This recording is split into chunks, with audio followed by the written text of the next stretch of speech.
শ্রাবণ মাসের দ্বিতীয় সোমবার। আজ আমি শিবের মাথায় জল ঢালবো। এটা হলো আমাদের বাড়ির মন্দিরেরই শিব ঠাকুর। তো দেখো, দুধ, ঘি, মধু, জল, চন্দন সব কিছু রেডি করে নিয়েছি। এবার প্রদীপ আর ধূপকাঠিটাও জ্বালিয়ে নিলাম। এবার ফুলগুলো দেখো, সাদা ফুল, বেলপাতা, আকন্দ ফুল সব কিছু গুছিয়ে রেখেছি। তার সাথে একটা বেলও রেখেছি।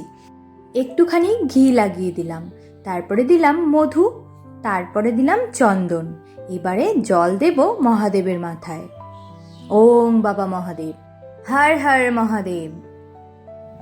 এখন দিয়ে দিলাম দুধ।